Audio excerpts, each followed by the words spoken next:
وأشهد أن محمدا عبده ورسوله كاتب النبيين صلى الله عليه وسلم. Today that will open the sound with us. Nothing is worthy of worship except Allah, His one and only partner and associate. And I also give open the sound with the Prophet Muhammad sallallahu alaihi wasallam.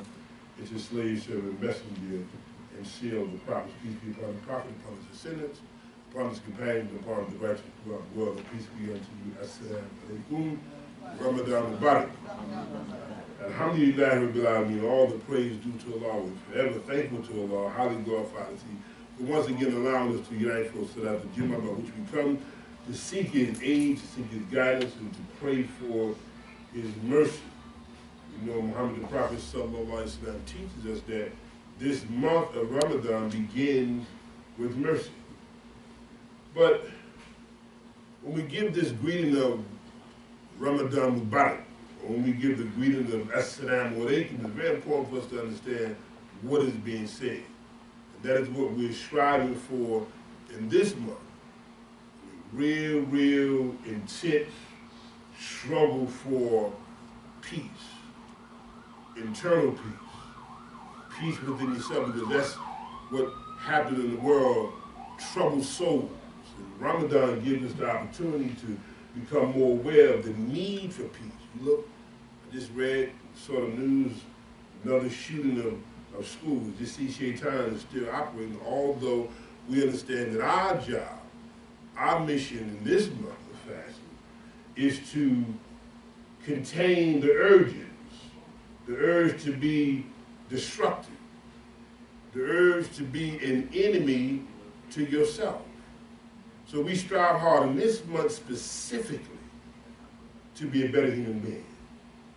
And that's what the world needs to become aware of. How do you become a better human being?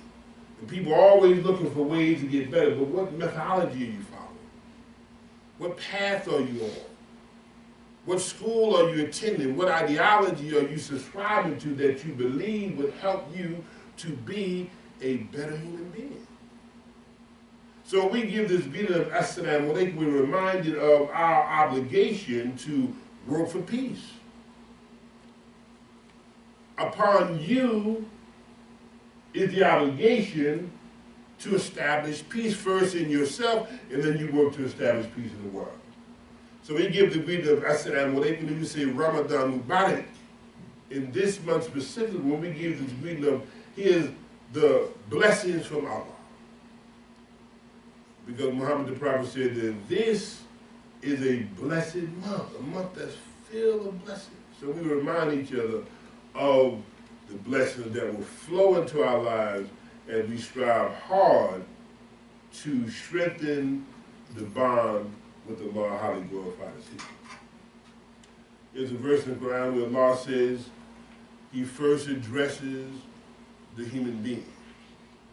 He says, "O man, adore your evolver who created you and those before you, that you may grow in God consciousness." He's addressing the entire human family. He's addressing His creature. Oh, human being, adore not the one just who created you, but the one who created you and then is allowing what He put in you to come out. He's allowing you to graduate, to improve, to grow in the world. Oh man, adore your evolver who created you and those who came before you, that you may grow in God consciousness. Because that's the only way we can preserve our lives. The only way we can preserve our lives is that we get closer to the one who created the life. Because the one who created life gave us everything we would need as we strengthen the relationship with Him that will protect this life. Now we'll find all throughout the Quran, as you read during Ramadan, you'll find words where it says that you may, la'alakum tatakun, that you may learn self-restraint. So that you're not working against your own development. When you look at society, as further as man gets from his creator, you'll find that human being is working against his own development. The further you get away from the one who created you, the further problems you have. Because you begin to look for solutions in other people and in other things.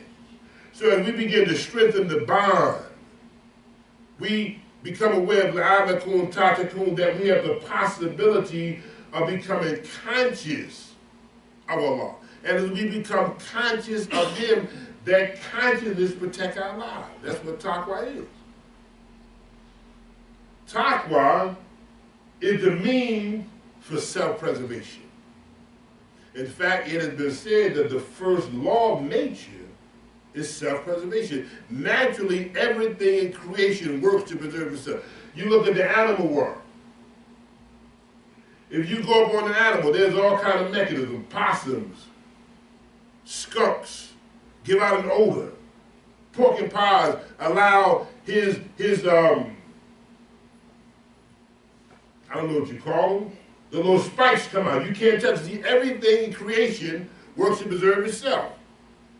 The snail goes in the shell. Everything in creation works to preserve itself other than the human being. Because of all the influences in the world, the human being can work against his own development. So Allah reminds us from the very premise, He said, "O man, adore your evolver, who created you, that you may work to be conscious of Him, and then you work to preserve the life He gave you. لَعَلَّكُمْ تَعْتَقُونَ, that you may grow in this consciousness of God." There's a verse in the Quran that we read about Ramadan. It says, "Ya ayyuhalladhina amanu kutiba alaykumus siyam kama kutiba ala alladhina min qablikum ta'atakun la'allakum tatakun." Oh, you believe, fasting is prescribed to you as it was prescribed to those before you, that you may grow in taqwa. Some translations say that you may learn self-restraint. But as we grow in taqwa, God consciousness, we have greater degrees of self-restraint. Now when we look at this verse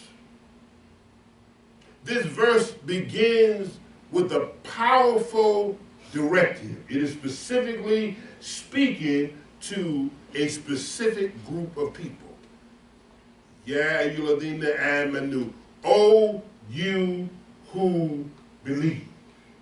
In fact, not just "oh you believe," but "oh you trust." See, a lot of people believe in something, but they don't trust the possibility that comes from them believing in that form. Oh you who trust Allah. Because when you go to the doctor, a lot of people tell you, "Why I trust my doctor. My doctor tell me this is what I do." I trust my doctor. Now Allah says, "Oh you believe, oh you trust." Fasting is prescribed to you. It is a prescription. This word kutiba, Allah wrote out the prescriptions for you. Oh, you who believe. There's so much doubt in the world.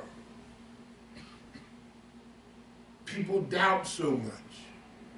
And because they're filled with doubt, they can't get the benefit from the prescription. So in order for us to get the benefit from the prescription of fasting, Allah says you must believe. That's why fasting in Ramadan, our favorite. Fasting in Ramadan is specifically for those who trust in Allah, how to glorify Him. They realize that He said that He created you and that He gave you the capacity to work to preserve the life He gave you. So it says, "Ya ayyuhalladhina amanu kutiba alaykumus siyam." Fasting is prescribed to you as it was prescribed to those before you. Now I want you to understand what fasting is all about. This word siyam,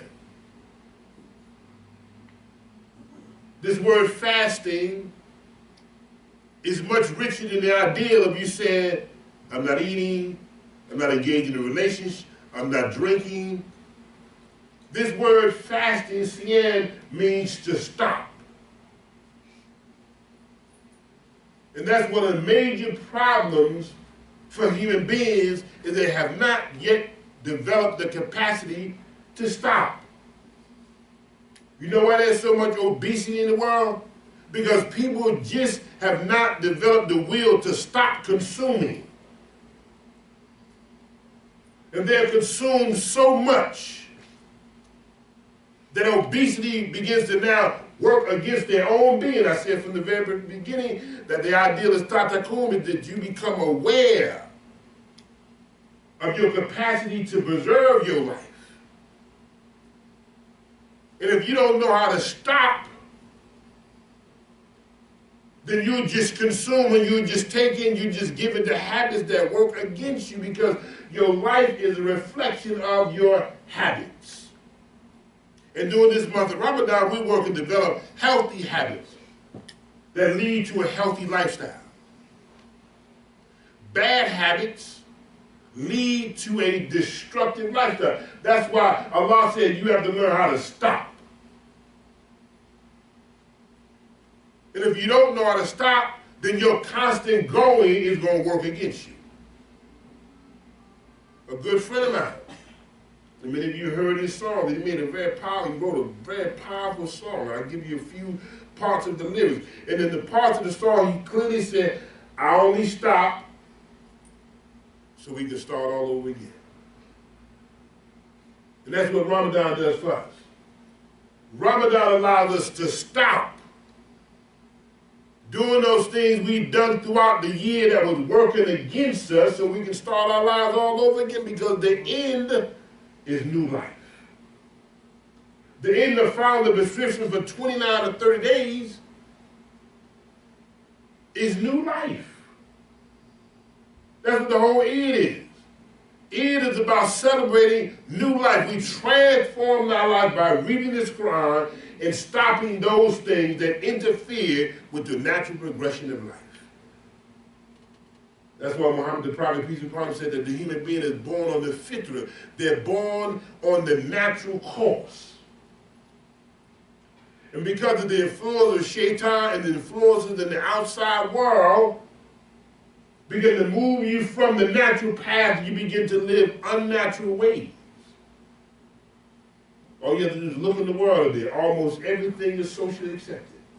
Anything goes, all kind of vulgarity, all kind of unnatural behavior. Because man has gotten off the path of natural living. We say this is Deen al-Fitra. This is a way that is consistent with the natural process of life. And when we get off the natural path, we're not working for self-preservation. And we get off the natural path when we lose God consciousness. When we lose the awareness of this relationship we should have with God himself, then we begin to work against our own development. That's why the verse says, oh man, adore your evolver. Adore the one who is allowing you to graduate from stage to stage. Adore him. Honor, respect the one who gave you your life so you can deal with all the opportunities and the possibilities in the world. So it says, Ya ayyuhalladhina amanu kutiba alaykumus siyam. Siyam, stopping. That's all Ramadan is about. Stopping. Ramadan is about stopping, stopping, stopping. If we don't develop the will to stop, then that passion, that drive can become destructive because there's no discipline. Allah talks in the Quran about those whose appetites go unchecked by knowledge. If your appetites go unchecked by your knowledge, then those very appetites can work against you, and you'll never realize the true possibilities of what God put in your body. So he said fasting has been prescribed to you as it was prescribed to those before you, meaning it's not a new institution. They've been fasting forever. All the prophets before Muhammad, the Prophet, they fasted. It's not a new institution. Fasting is prescribed to you. Here's the prescription. Kutiba alaykumus siyam. When you go to the doctor, whether it's a medical doctor, a naturopathic doctor, if that doctor tells you, here's what I prescribe for you, and the doctor said, if you do X, Y, Z a number of times, it's possible that you can get better. It's possible you can feel better, because everybody want to feel good. You want to feel good, it's natural. So you trust the prescriber of the prescription. You know, I went to the doctor one time, he gave me a prescription, and I looked at the side effects, and I said, no, I can't take this. Because the side effects say, if I take this, it's going to possibly lead to ulcer. I can't take that. See, I don't believe in the prescriber of that prescription. I question that prescription. Because that prescription showed me there will be some adverse effects if I put it in my body. But the law says, yeah, you will in the amanu. I believe in this prescriber. Because this prescriber, God himself, has given me everything I need to become a better human being. And if I start thinking right, I start eating right, I start living right, I can get better. I believe in the prescriber of the prescription of natural living. I'm not telling you should never take a prescription. That's not what I'm telling you. I'm telling you, when I read the side effects, I said, I cannot believe in this prescriber. But God says fasting is prescribed to you as it was prescribed to those before you, that you can grow in taqwa. That you can start living a life that's going to allow you to preserve your life. So Siyam is stopping. If we don't develop the will to stop, we're going to experience all kinds of problems in our lives. I don't care if it's alcohol. I don't care if it's drugs. I don't care if it's cigarettes. If you don't learn to stop, it's going to work against you. So Allah says fasting is prescribed to you to help you to stop. Now, he wouldn't give you the prescription if he didn't believe you had the power to stop. He knows you better than you know yourself. That's why he said fasting is better for you to fast if you but knew. See, some people choose not to fast because they don't know the real benefits of the fast. They don't know the real benefits of allowing themselves to be under some discipline. So we go into this month with the intent of becoming a better human being. Here's the 9th month. Ramadan, the 9th month. And Allah says in the Quran that He shapes you in the wombs of your mother as He wills. And that womb is a place for transformation.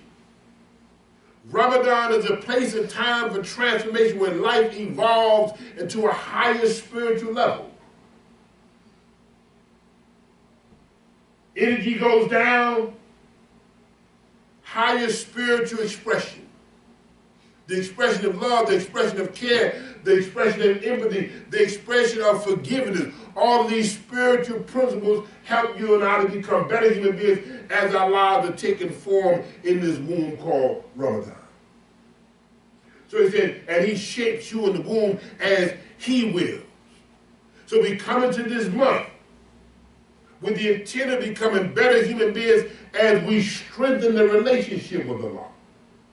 We've been bonded with everything all throughout the other periods of this year. And we're working to stop those relationships and make the relationship we have with Allah to be a dominant force. So we go into this month with the ideal of becoming better, with the focus of shifting gears, of going from a lower level to a higher level, of becoming more aware of your environment, becoming more aware of your own life, of your mind, your spirit, and your will, as you work to strengthen the relationship with the one who gave you your life.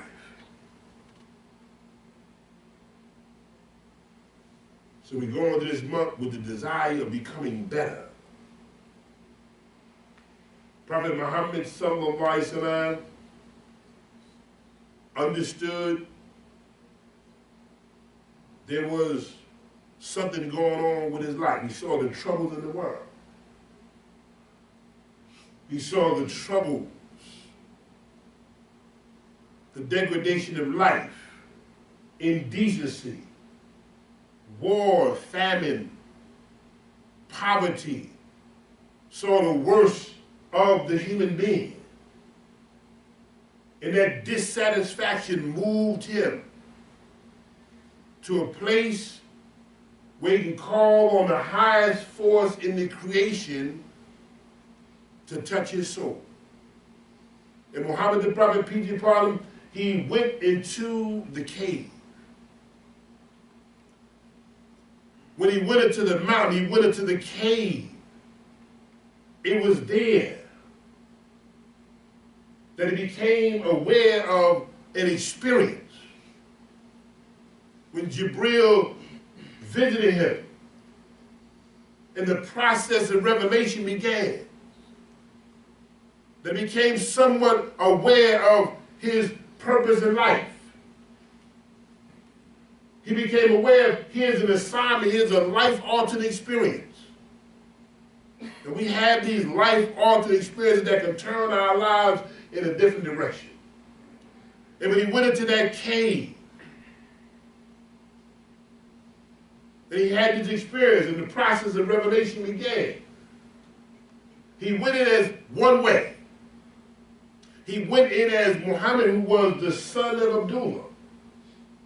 And when the process of revelation began, as he emerged from that experience, he was no longer just Muhammad ibn Abdullah.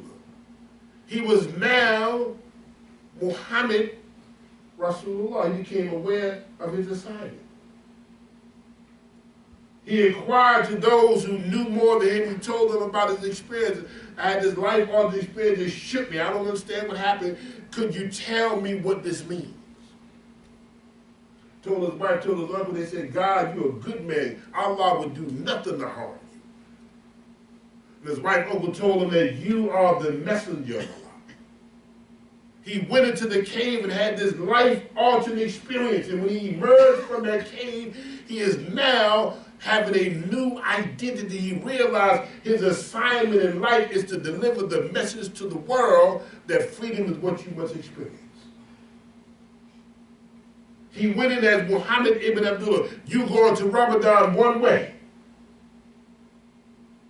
And through following that prescription of 29 or 30 days, it should alter your life in some way. And you should pray to Allah if you're not aware of what is my assignment in life, God? What is it that you want me to do?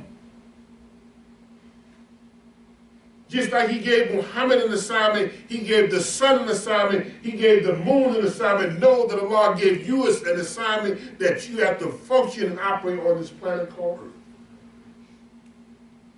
So he went into that womb.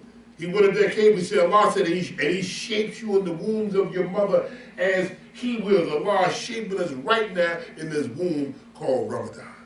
He's shaping your mind, he's shaping your spirit. You're allowing your life to be realigned. You're allowing some regulation in your life. You're managing your resources, you're managing your time, you're managing your mind, you're managing your emotions a little better so that you can become a better human being. This is why Prophet Muhammad, peace be upon him, said that when Ramadan begins, the gates of paradise are open, the gates of hell are closed, and the devils are chained. Paradise is what we long for. Paradise. This happy state. This tranquility. This harmony. Why? Because we're in tune with nature. Don't you know when you get in tune with nature as you fast, you experience paradise? Even though you may be in the midst of hell, it does not penetrate you. Because you understand what it means to stop. You understand what self-mastery is about. That Allah said he made you the ruler in the creation. He made you Khalifa. That you first can rule over yourself. And then when you rule over your own self, you can go out in the world and assume the position of a master. So he said that when Ramadan begins, the gates of paradise are open. When you fast and get in touch with the Lord, you get in tune with nature. How can you not experience paradise as you live on earth? Because you're not being controlled by other forces. So paradise is the reward of the workers. That's why Allah said, enter you into my paradise. Enter you among my workers, enter you into my paradise. Paradise are for the workers. And in this month, you're working on yourself to become a better human being. So he said that the gates of paradise are open. The gates of hell are closed. What gets you into hell? Bad habits, indecency, lack of discipline, being consumed and dominated by the influence of shaitan. That's what gets you in hell. Bad habits. Habits that are disconnected from the relationship you should have with Allah. There's a verse in the Quran that says, and ask the sinners, what led you into hell? Said, we were not of those who made salat. Don't you know what happens when you don't make salat? There's cracks in your wall. Don't you know when you don't make salat, there's cracks in the building, and the influence of shaitan begin to penetrate your life. But when you make salat, it builds you up. It gives you the discipline, it gives you the conscience, it gives you the regulation that you need to make it in the world. And he said that shaitan is locked up. That doesn't mean that shaitan doesn't exist. Because I just told you, they talked about, they went in there and shot up and killed all the little kids in school, right? So shaitan is still operating. All the indecency, all the vulgarity, all the killing, all the molestation, all the rape, it still exists. But in your world, you lock shaitan up. See, in your world, shaitan can't penetrate you because Muhammad the Prophet ﷺ said that fasting is a whack, that fasting is a shield. And the shield protects you from external forces that can dominate your life and wipe you out. Fasting is a shield. That's your protection. Without that, those influences can come and take over your life. So he said that at the beginning, the gates of paradise are open even though we're in the midst of the heavy influences of shaitan. They don't affect us because the reason why we fasting is stronger than that. That's why people are immoral. They can't understand. How is it that you're not tempted by this food? You're not hungry? Because they have not yet understood the power of the relationship the human being can have with his creator. And when the creator said it's time to stop, they stop. That's why Siyam is so powerful. Siyam is powerful because it gives you the capacity to stop doing those things that can interfere with the natural progression of life. Peace be unto you.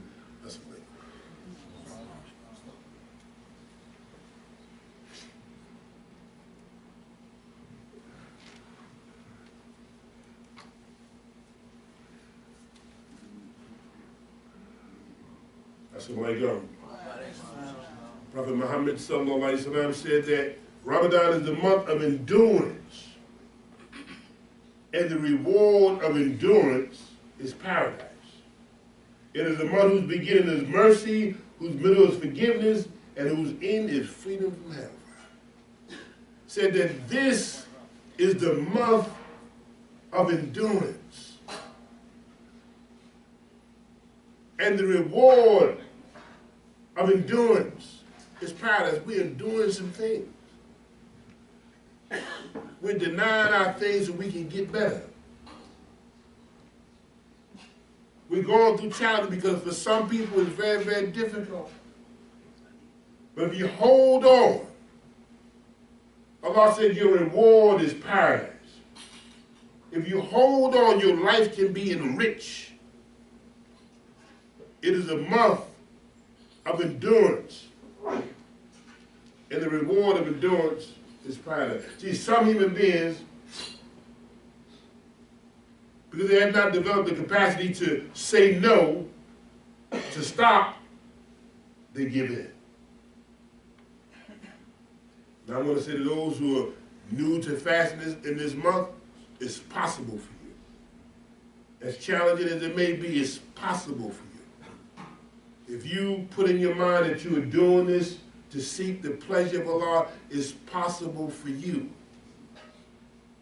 Realize that there's great rewards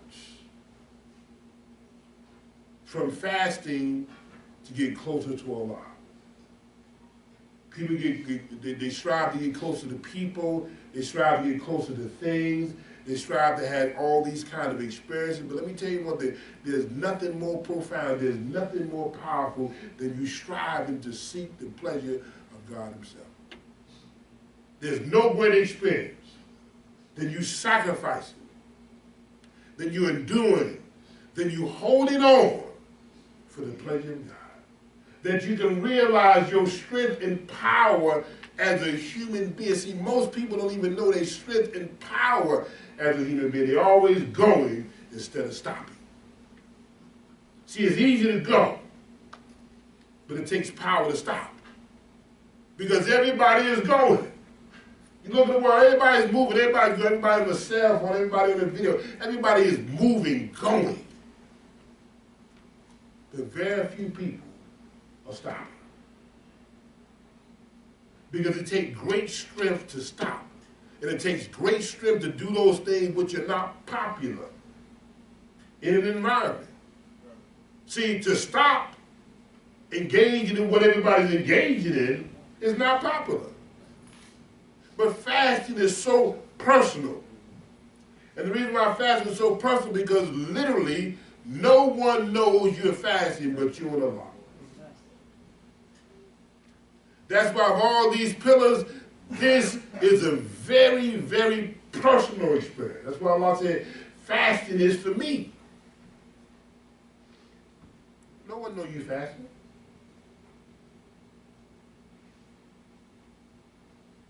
But if you want to enrich your soul, you want to evolve and become better, because that's what this whole process of fasting is all about, becoming better.